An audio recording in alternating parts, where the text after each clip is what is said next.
Hannah Horne, Vice President of Policy and Public Programs for the Hilton-Bluffton Chamber of Commerce, joining us, coming off of Small Business Saturday, coming off of Black Friday, coming off of Cyber Monday. Oh, yeah, and then there's also Giving Tuesday, and it seems like every day of the week has a name this coming week and into December. There are no numbers coming back yet from it, but you got to feel for some trends. What are you seeing?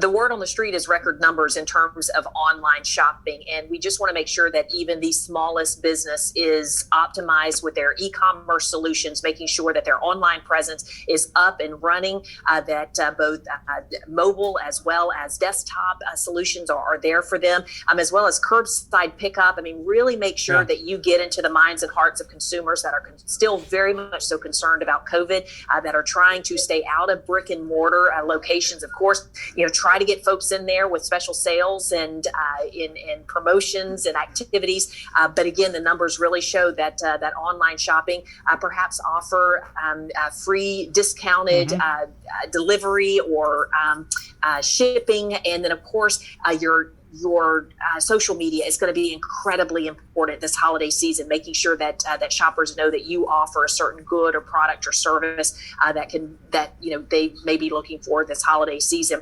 Make sure that you spotlight what you do best, better than anybody else in your competitive sector.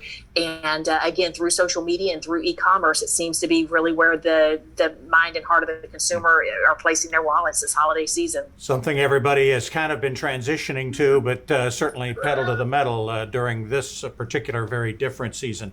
You guys at the Chamber have a couple of things that are also adjusting to COVID-19. Taste of the season, some changes to that for December? Yeah, I think there's not a business anywhere that hasn't had to kind of redo their business model and be able to put their goods and services. And the Chamber's no different. So every year we know that people look so forward to Taste of the Season. And one of the things we love about Taste of the Season hosting it is that, those 40 restaurants that are able to get out and our residents and visitors are able to attend that and sample their goods and products, and especially those yummy dishes and desserts. This year, we're having to do it a little bit different. And so on December the 3rd, we invite people to Poseidon. Hopefully the weather will hold out so that we can open up the doors, the garage doors there, let the fresh air in and allow people to socially distance and yet mingle for the holidays as well. A real important part of this, Bob, is not only the food, and we know that Search Group will put on a great spread for us, and we appreciate them hosting, but the silent auction is open as well, and you can find information on how to log in. That's going to stay open even several days after the event. Some really great offerings from golf and excursions and spas and services in our local area that will go right back into the Chamber's programs that I personally oversee, things like financial literacy as well as junior leadership and our adult leadership program and workforce education programs. We just really appreciate every dollar that's spent that we can be able to keep our programs going through this silent auction. Where do you find the information for that, on the Chamber website or Taste of the Season? Bob, I wouldn't tell our small businesses to do anything that we don't do. It's everywhere. It's on our website, Hilton-Blufftonchamber.org, as well as all of our social media platforms, Facebook, Instagram, LinkedIn. We're like Santa. We're everywhere this time of year. And fortunately immune, just like Santa, right?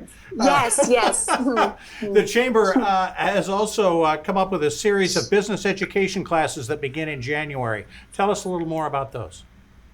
Yeah, I heard a really great slogan earlier this week on a webinar that I was on to really empower small business. And it said basically that learners are earners, meaning those that are those businesses that really want to make sure that they're growing in their sectors and are learning everything possibly that they can to grow their business, whether it be a marketing solution, an e-commerce solution, anything like that. We just want to make sure that we're putting that kind of programming forward. So we're going to begin in January with a really unique event that's actually hosted by FEMA. Wow. And the town of Hilton Head's Town and Rescue, Fire and Rescue rather, are going to join in with us on this. And it's a business sustainability plan. We're actually going to put pencil to paper to make sure that, if a COVID event, pandemic, or whether it's a hurricane hurricane, whether it's something like your sprinklers malfunctioning, Lord forbid. If you're shut down as a small business, the numbers are staggering that most small businesses will not be able to recover from even just a week-long shutdown. So let's make sure that you have a plan in place, that your insurance papers, that your staff and personnel, everybody knows where they're supposed to be on the same page to be able to get your business back up and running as quickly as possible. Great thing to be doing, particularly as we turn over into the new year, kind of a New Year's resolution, have your business ready to go. Yeah, good stuff. Yeah, in this entire series of classes, Bob, that will go, it will actually wrap up on Small Business Week in May. Okay. We'll do something every single month. I'll roll out all of those, but we're going to be talking about some really interesting things for those middle and upper level managers that really want to learn best practices in small businesses and how to pivot, how to make great decisions under pressure. Managing genders and gender diversity, as well as inclusion in their workplace. We got some really great speakers lined up as well from outside the area to really pour into our thought community. Thank you so much, Hannah. Great stuff. Hannah Horne of the Hilton Head Bluffton Chamber. Coming up in a bit, a happy football coach at Hilton Head Christian Academy. But next, some other happy and helpful thoughts headed for the holidays.